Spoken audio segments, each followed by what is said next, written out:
ओम ओम ओम ओम नारायण नारायण। गणेश जी और कार्तिक जी दो भाई थे। कार्तिक बड़े भैया थे, गणेश जी छोटे थे। बात बात में चल पड़ा कि बड़ा तो बड़ा ही होता है। गणेश जी ने कहा, हाँ भैया, उम्र से बड़ा भाई तो आदरणीय है, लेकिन छोटों को भी उन्नत होने की सुंदर व्यवस्था है। अगर छोटा है, शांत चित्त होता है, सत्संग सुनता है, देशारटन करता है, शास्त्र पढ़ता है, ध्यान करता है, तो छोटे से छोटा भी बहुत बड़ा हो जाता है। आपस में जरा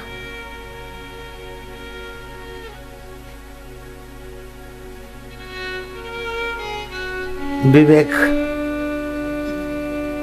और भाव की प्रधानता से बातचीत हुई। शिव पार्वती की संतानें हैं, अहंकार में आकर लड़ना तो वे जानते नहीं। चलो भैया, इसके निर्णायक हमारे माता पिता ही तो होंगे। गणेश जी और कार्तिक स्वामी आए कि मैया मैया, बड़ा तो बड़ा होता है ना। तो गणेश जी ने कहा, मैया, छोटा भी तो बड़ा बन सकता है। छोटे विचार से आदमी छोटा हो जाता है और बड़े विचार से आदमी बड़ा हो जाता है ना माँ। माँ ने कहा, हाँ बेटे, अब देखो तुम दोनों में कौन बड़ा है उसका निर्णय करना चाहते हो ना। अंतर्यामी शिव पार्वती समझ गए थे। जाओ बेटे, जो पृथ्वी पर के तीर्थ हैं और पृथ्वी पर के देव हैं, उनके दर्शन और प्रसन्नता प्राप्त करके जो पहले पहुंचेगा हम उसको बड़ा घोषित करेंगे। कार्तिक स्वामी अपने मयूर वाहन पर चल पड़े। गणेश जी थोड़े शांत हो गए और शांत चित्त गणेश जी ने शास्त्रीय वचन सत्संग का सुना था। शिव पार्वती का पूजन किया और प्रदक्षिणा की, फिर पूजन किया और प्रदक्षिणा की। शिव जी पार्वती के तरफ संकेत कर रहे हैं और पार्वती जी शिव जी को कह रहे हैं कि देखो गणु। आखिर दोनों ने एक साथ पूछा कि गणु ये क्या करते हो बेटे। गणेश जी ने कहा, सर्व तीर्थमयी माँ, शास्त्र कहते मैया, बड़े भैया तो बाहर के तीर्थ करने गए, मैं तो माँ का प्रदक्षिणा और पूजन करके मैया सारे पृथ्वी के तीर्थों का 7 बार पृथ्वी भर के तीर्थों का मैं तो पुण्य पा चुका हूं मैया। सर्वदेवमय पिता, सारे देवताओं का फल पिता के पूजन और प्रसन्नता से मिलता है पिताश्री। एक बार नहीं, मैं 7 बार पिता का पूजन करके सारे देवताओं के पूजन के फल को पा चुका हूं। बड़े भैया पधारेंगे, मैं तो उनको प्रणाम करूंगा, लेकिन बोले बस बस बस गणु। शिव जी तो उधर दानी है। गणेश जी के ललाट पर अपना स्पर्श का आशीर्वाद, त्रिलोचन भवा। 2 आंखों से तो ये मिथ्या जगत देखता है, लेकिन गणेश जी तू जगत के अधिष्ठान को समझने और देखने वाला होगा, रिद्धि सिद्धि का धनी होगा, संयमियों में तू अग्रगण होगा। तपस्या में जैसे पार्वती का सर्वोपरि नाम है, ऐसे रिद्धि सिद्धि में और संयम में तेरा नाम होगा। और देवों की पूजा होगी तब होगी, महादेव की भी पूजा होगी तब होगी। गणेश जी, पहले तुम्हारा पूजन होगा ताकि छोटे अपने में लघु ग्रंथि से फंसे नहीं। छोटे में भी बड़े में बड़ा परमात्मा तत्व, परमात्मा ज्ञान है। गणेश जी की पूजा सब देवों की पूजा के पहले होती है, क्योंकि गणेश जी जानते थे सर्व तीर्थमयी माता, सर्व देवमय पिता। कार्तिक स्वामी को साधारण मत मानना, वो भी पूर्व के बहुत ऊंचा आत्मा थे। जानबूझ के ये लीला की ताकि जगत के लोगों को लघु ग्रंथि से बचाकर उन्नत होने का अवसर मिले। एक ही शास्त्र में अलग अलग बातें आती। क्षिति जल पावक गगन समीरा पंच रचित अधम शरीरा।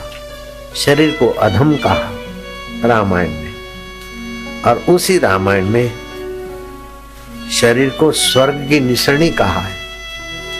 अगर दुरुपयोग करते तो ये शरीर अधम है, अगर सत्संग करके सदुपयोग करते तो परमात्मा के माई बाप बनने वाला भी तो मनुष्य शरीर है। परमात्मा का गुरु बनने की ताकत भी मनुष्य शरीर में है। आत्मैव आत्मनो बंधु आत्मैरिपुरात्मना। तुम तुम्हारे अपने आप के बंधु हो अगर उसका सदुपयोग करते हो मनुष्य जीवन का। अगर वैलेंटाइन डे मनाकर युवक युवती आपस में स्पर्श करते हैं, माँ बाप की अवहेलना करते हैं, आवारागर्दी करते, तो वो अपने आप के दुश्मन हो जाते। और माँ बाप का सत्कार पूजन करके माँ बाप की सीख और शास्त्र की सीख के अनुसार ईश्वर प्राप्ति कर लेते, तो अपना और कुल का तारणहार भी तो बन सकते हैं। इसलिए मैं तो हाथ जोड़कर सभी को प्रार्थना करता हूँ कि बच्चे बच्चियों के साथ इस युग में जो जुल्म हो रहा है वो मेरा हृदय तड़पता है। युवक युवतियों को ऐसा तबाही वाला समय कभी नहीं मिला।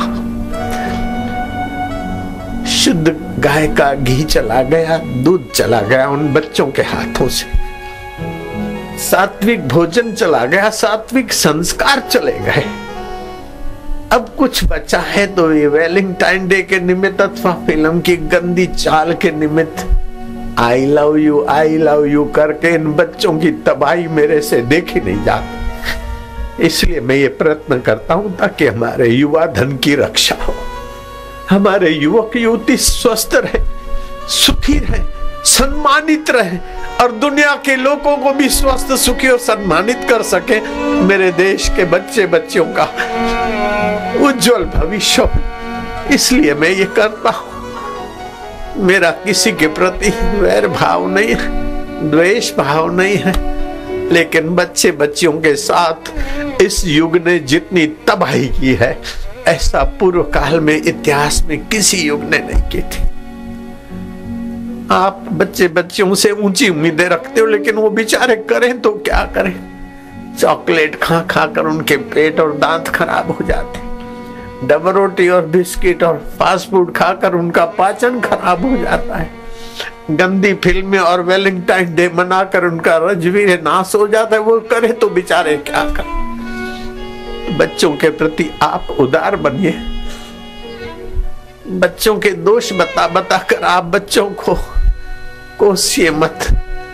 हाँ, उनमें दोष होंगे, मैं स्वीकार करता हूं। आप बच्चों को निर्दोष बनाना चाहते हैं, आप सज्जन हैं, मैं मानता हूं। आपके बच्चे के दिल की जैसे गुरु अपने सेवक की बुराई देखकर पीड़ित होता है, ऐसे माँ बाप बच्चे की बुराई देखकर पीड़ित होते हैं। ये आपका स्वाभाविक होना। लेकिन मैं हाथ जोड़कर प्रार्थना करता हूं कि बच्चों का इस युग ने जितना विनाश किया है और रीत रिवाजों ने बच्चों को जितना शोषित किया है, ऐसा कभी नहीं शोषित हुए। तो उन शोषितों को आप उन्नत करना चाहो तो एक ही उपाय, बेटा हो, बेटी हो, पोता हो, पोती हो, दोता हो, दोती हो, उसमें गलतियां होगी, मैं मानता हूं। लेकिन बेटी,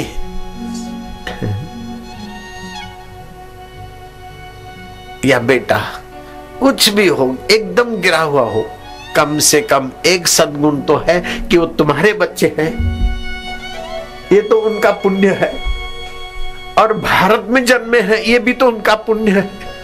तो उन पुण्य पुंजों को कहो कि बेटे, उसमें कोई सद्गुण दिखे तो उनको कहो, बेटा तेरे में ये सद्गुण है और तेरे में ऐसा ऐसा है, तू उत्साही है, उमंगी है, लेकिन तेरे मन में फलानी गलती है, तू चाहे तो उसको निकाल सकता है। लेकिन आखिर तू मेरा बेटा है, आखिर तू मेरा पोता है, आखिर तू मेरा भाई है, तू ये कर सकता है। कोई भी बुराई हो पति में, लेकिन पति की निंदा ना करो देवियां। तुम फेरे फेरे हो, उनके पीछे पीछे चलियो। पत्नी में कोई बुराई है, देवता तुम पत्नी की बुराई ना करो। जब पति हो, पत्नी हो, बेटा हो, बेटी हो, सोते तो होंगे ही। जब वो बालक सो जाए, उसमें जो बुराई है उसके विपरीत आप अपने भाव भरिए। आपका उस बालक का या उस व्यक्ति का श्वासोश्वास चल रहा है, आप उतने निकट हो जाइए कि आपका श्वास उसके श्वास से मिले। बेटा, तुम फिल्म देखने से याद शक्ति तुम्हारे मन की कमजोर होती है। बेटे, तुम्हारे मार्क पहले अच्छे आते थे, अभी कम आते हैं। तुम अच्छे ला सकते हो। तुम पवित्र आत्मा हो। तुलसी के 5 पत्ते खाकर, चबाकर पानी पिया करो। कान में उंगलियां डालकर बेटे ऐसा 7 मिनट गुंजन करो, याद शक्ति बढ़ेगी।